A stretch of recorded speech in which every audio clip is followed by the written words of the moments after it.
दोस्तों नमस्कार, स्वागत है आपका बड़ी खबर बड़े खुलासे में।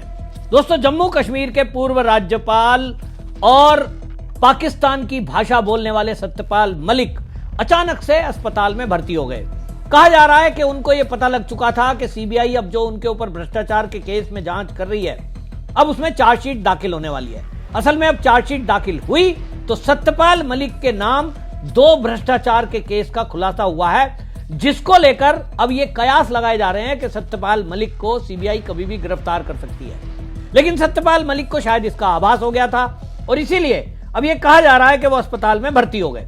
सच्चाई क्या है ये तो बाद में पता लगेगा, लेकिन वो अस्पताल में भर्ती हुए तो लोग ट्रोल करने लगे और कहने लगे कि ये नाटक नौटंकी हर राजनीतिक दल के नेता करते हैं और अस्पताल के बहाने वो जेल जाने से बचने का स्वांग करते हैं। असल में ये जो सत्यपाल मलिक है, ये ज्यादा चर्चा में तब आए जब इन्होंने देश विरोधी बयानबाजी देना शुरू कर दिया, और देश विरोधी बयानबाजी भी ऐसी जिससे पाकिस्तान और आतंकवादियों को फायदा पहुंचे। पुलवामा अटैक के बाद सबसे ज्यादा बयानबाजी अगर इन्होंने की तो वो आतंकवादियों को क्लीन चिट और भारत को घेरने के लिए, जैसा पाकिस्तान चाहता है, जैसा आतंकवादी चाहते हैं, जैसा चीन चाहता है। और उसकी एक टूल किट है, वो टूल किट आप देखेंगे जब भी कभी पाकिस्तान के आतंकवादियों ने भारत में हमला किया, चाहे वो 26/11 हो, चाहे वो पुलवामा हो, फिर चाहे वो अभी पहलगांव की घटना हो 22 अप्रैल की, हर घटना में आप देखेंगे एक टूल किट एक्टिव होगी और वो कोशिश करते हैं कि पाकिस्तान के आतंकवादियों को क्लीन चिट दी जाए और इसमें यह सिद्ध करने की कोशिश की जाए कि यह हमला तो भारत के अंदर ही किसी लोगों ने किया है। कांग्रेस का जब शासन था, कांग्रेस शासन में तो हद कर दी कि 26/11 के लिए हिंदू को ही आतंकवादी घोषित करने का षड्यंत्र किया गया। लेकिन आज की डेट में केंद्र में मोदी सरकार है। सत्यपाल मलिक यूं तो बीजेपी से ही राज्यपाल बने थे और बीजेपी ने उनको कई राज्यों का राज्यपाल बनाया, लेकिन एक गांव की कहावत है, मैं सत्यपाल मलिक के अपमान में ये नहीं कह रहा हूं, और इसीलिए वो जो है घी देना नहीं चाहिए। यहां वो सत्यपाल मलिक पे फिट नहीं है, लेकिन कुछ कुछ ऐसा समझ लो, सत्यपाल मलिक को अगर मैं कहूं कि इनको जो है सम्मान हजम नहीं होता। यूं तो सत्यपाल मलिक का इतिहास मैंने आपको बताया कि गद्दारी का इतिहास है। जिस लोकदल ने, चौधरी चरण सिंह जी ने इनको राजनीति में आगे वो लाए, उसी चौधरी चरण सिंह जी के बेटे के अजीत सिंह के साथ इन्होंने गद्दारी करी थी। समाजवादी पार्टी में चले गए, कभी कांग्रेस में चले गए। तो इनका लालसा और इच्छा यही है कि बस राजनीति में आगे बढ़ते जाओ और जिसका साथ लो उसी को लात मार दो। भारतीय जनता पार्टी को भी कैसे बख्श देते। भारतीय जनता पार्टी ने इनको, आप सोचिए कि जिस तरह से 30 सितंबर 2017 को बिहार का राज्यपाल पहली बार बनाया, अब इनको लगता था मान सम्मान इतना दिया है, उसके बाद इनको लगने लगा कि मैं तो राष्ट्रपति बन सकता हूं। जाट कम्युनिटी को बीजेपी चाहती थी कि कोई जाट चेहरा आए, तो इनको लग रहा था भारत के अंदर मैं ही एक सर्वश्रेष्ठ जाट हूं, बाकी तो कोई जाट इतना पढ़ा लिखा है नहीं। अपने अहंकार में इन्होंने भारतीय जनता पार्टी के नेताओं से कहना शुरू कर दिया। लेकिन जो भारतीय जनता पार्टी है वो अलग तरीके से सोचती है और इसीलिए इनको जो है जिस तरह की बातें अनुशासन की कही गई वो इन्होंने मानी नहीं। मामला भ्रष्टाचार का सामने आया और वो तब आया जब ये जम्मू कश्मीर के राज्यपाल थे। उसी मामले में सीबीआई ने जब जांच की तो ये पाया कि सत्यपाल मलिक उसमें दोषी है। असल में सीबीआई ने 2 एफआईआर दर्ज की और वो एक है 60 करोड़ के कॉन्ट्रैक्ट देने की। ये एक कॉन्ट्रैक्ट दिया गया था जो जम्मू कश्मीर के राज्य के कर्मचारी हैं, उनका बीमा योजना है और बीमे की एक तय हुआ था कि राज्य कर्मचारी बीमा योजना में सरकार उनकी बीमे की किस्त देगी, तो उसमें एक कंपनी को कॉन्ट्रैक्ट दिया जाना था। लेकिन सत्यपाल मलिक बाद में आरोप लगा रहे थे, पहले इन्होंने कॉन्ट्रैक्ट देने में जो रिश्वतखोरी की मांग की उसकी कंप्लेंट दिल्ली तक पहुंची और दिल्ली ने वो केस सीबीआई को दे दिया, जिसमें ये दोषी बताए जा रहे हैं। दूसरा मामला 2019 का है। एक निजी कंपनी को कीरू हाइड्रो प्रोजेक्ट की सिविल का काम दिया। उस सिविल का काम जो करने का ठेका था 2200 करोड़ का ठेका था। कहा जा रहा है कि 150 करोड़ रुपए इन्होंने उसमें रिश्वत मांगी। मामला दिल्ली पहुंचा और दिल्ली जब इनको तलब किया गया तो इनको पता लग गया कि मामला अब खतरे में है। जम्मू कश्मीर में धारा 370 हट गई, उसके बाद ये खाली एलजी रह गए। फिर इनको गोवा ट्रांसफर कर दिया गया क्योंकि जम्मू कश्मीर में इनकी कंप्लेंट थी और इनके खिलाफ जांच होती या नहीं होती, लेकिन इनकी बयानबाजी के कारण ये खुद से इनको लगने लगा कि अब मैं फंसूंगा, क्योंकि मामला मोदी तक पहुंच चुका है, अमित शाह तक पहुंच चुका है, और इन दोनों का रिकॉर्ड है कि ये अपने लोगों को भी बख्शते नहीं है अगर कोई गलत कर रहा है। तो इन्होंने बयान देने शुरू कर दिए, और चोर की दाढ़ी में तिनका, वो कहावत सुनी है ना। तो इनको लग रहा था सीबीआई जांच कर रही है, इनके खिलाफ सबूत इकट्ठे होंगे, जिनसे इन्होंने रिश्वत मांगी है अब तो वो खोल ही देंगे। तो जेल जाने के डर से उल जलूल बयान देने शुरू कर दिए। 17 अक्टूबर 2021 को राजस्थान के झुंझुनू में इन्होंने बयान दिया। वहां सार्वजनिक एक जाटों का कार्यक्रम था समाज का, लेकिन वहां एक खरा बनने के लिए ये इन्होंने भाषण दे दिया कि साहब मेरे पास 2 फाइल आई थी, और 2 फाइल में एक तो उद्योगपति था जो आरएसएस का था, बीजेपी का था, और एक फाइल महबूबा मुफ्ती के मंत्री की थी। मैंने मना कर दिया, मुझे तो 150 करोड़ रुपए की ऑफर आ रही थी रिश्वत की, पर मैंने 1 रुपया नहीं लिया।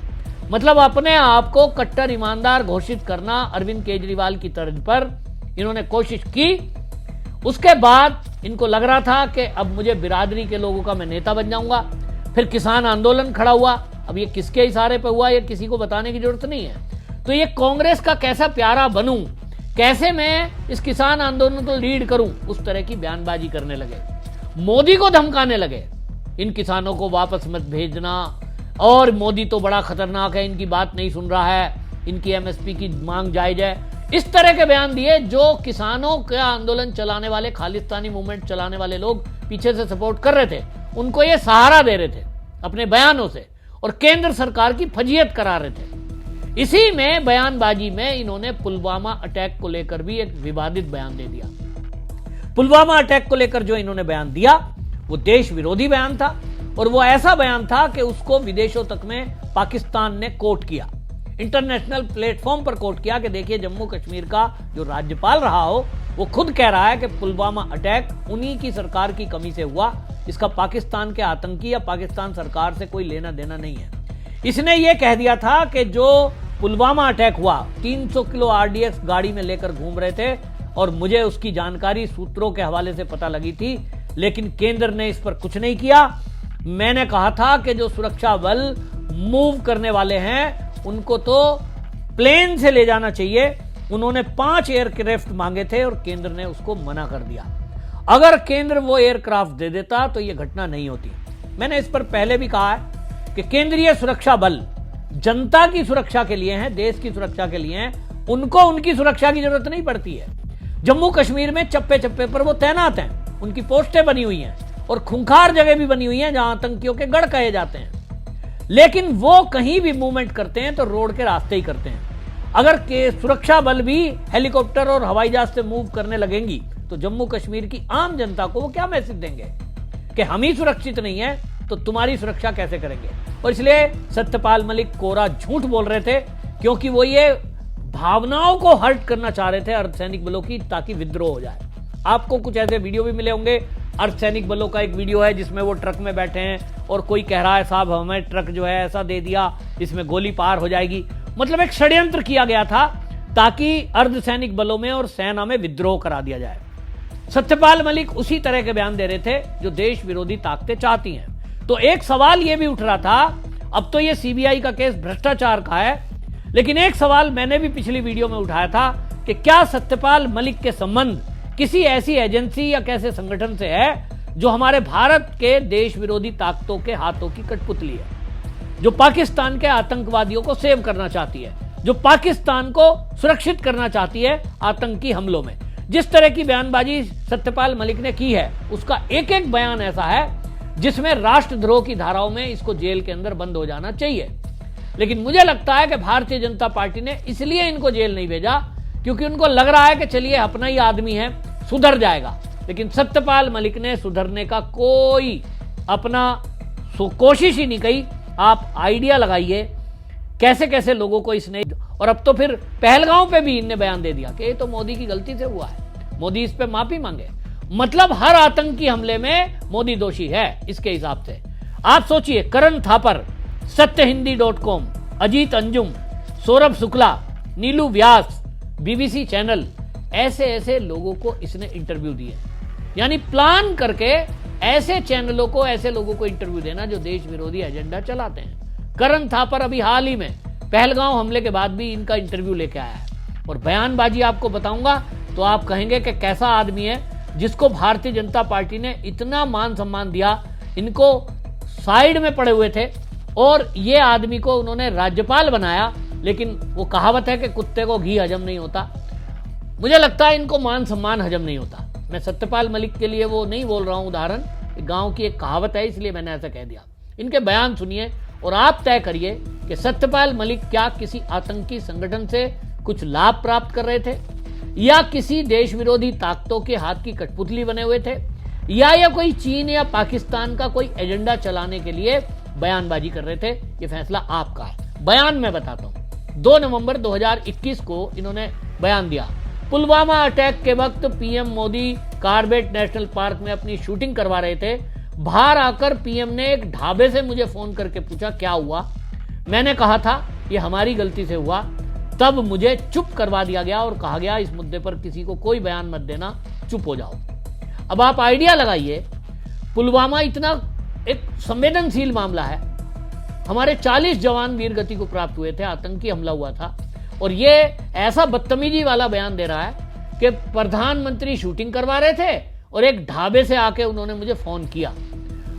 आप ये बताइए, प्रधानमंत्री जिसके साथ एसपीजी रहती है, उनके साथ 24 घंटे कनेक्ट रहता है उनका हेडक्वार्टर, और उनके पास सैटेलाइट फोन होता है। मोदी को कभी भी इमरजेंसी में बात करनी हो तो सैटेलाइट फोन से बात करते हैं, और ये महाराज कह रहे हैं कि एक ढाबे पे आकर उन्होंने फोन किया।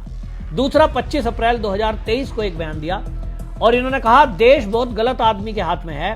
यदि किसान एक नहीं हुआ, केंद्र में बैठी सरकार दोबारा सत्ता में आई तो किसान नहीं बचेगा। वो सबसे पहले खेती खत्म कर देंगे ताकि आप मजदूरी करने लगें, उसके बाद फौज को खत्म कर दिया जाएगा। ये देखिए कैसा बयान है। देश विरोधी बिल्कुल एजेंडा चला रहे हैं कि जो मोदी सरकार है वो किसान और जवान दोनों को खत्म करेगी। 21 मई 2023 इनका फिर बयान आया, अगर अगले चुनाव तक जनता ने इनके खिलाफ मतदान नहीं किया तो ये आपको मतदान करने लायक नहीं छोड़ेंगे। ये कह देंगे कि जब हम ही चुनाव जीतते हैं तो चुनाव कराने की क्या जरूरत है। ना कोर्ट रहेंगे, ना फोर्स रहेगी, ना फौज रहेगी, ना ऐसा कोई सिस्टम रहेगा जिस पर आपका कंट्रोल रह सके। आप सोचिए, इस तरह की ये भयानक बातें बोलते हैं। एक और भयानक इन्होंने आरोप सीधा मोदी पर लगाया 22 मई 2023 को। ये कहते हैं प्रधानमंत्री नरेंद्र मोदी अपनी नाक के नीचे भ्रष्टाचार करवाते हैं, उसमें इनकी हिस्सेदारी होती है और पूरी रकम अडानी को जाती है। देश के प्रधानमंत्री को नाम लेकर सीधा आरोप भ्रष्टाचार का ये सत्यपाल मलिक ने लगाया। प्रधानमंत्री मोदी की जगह कोई और प्रधानमंत्री होता तो अभी तक सत्यपाल मलिक का क्या होता मुझे कहने की जरूरत नहीं है। इंदिरा गांधी होती तो पता नहीं उनके जमाने में कितने रोड एक्सीडेंट हुए, कुछ पता ही नहीं चला, जांच भी नहीं हुई आज तक। तो ये सत्यपाल मलिक है जिसको मोदी ने खुली छूट दी। तो ये 6 मई 2025 को फिर से बयान पहलगांव पर दे रहे हैं और पहलगांव को कह रहे हैं कि ये मोदी को देश से माफी मांगनी चाहिए और ये मोदी की जिम्मेदारी है, ये इसकी गलती है। मतलब हर बार देश विरोधी बयान। और अब अस्पताल में भर्ती हो गए हैं क्योंकि इनको पता लग रहा है कि अब जेल जाने का नंबर है। लेकिन कर्म आदमी को भोगना पड़ता है। आप देश के साथ गद्दारी करोगे तो आपको कर्म भोगना पड़ेगा। मोदी भले ही छोड़ दे, लेकिन देशवासियों की बद्दुआ शायद सत्यपाल मलिक को लगी है, जिसके कारण इनका जो अंतिम समय मुझे लग रहा है, दिखाई दे रहा है, वो ऐसा बीत रहा है कि जुबान भी नहीं खुल सकती। देखना होगा होता क्या है। इंतजार तो सीबीआई को इनके ठीक होने का है ताकि इनसे पूछताछ हो और जो भ्रष्टाचार की रकम है वो रिकवर हो और इनको जेल में भेजा जाए। आपकी इस पर क्या राय है कमेंट में जरूर लिखिए, वीडियो को शेयर करिए। वंदे मातरम।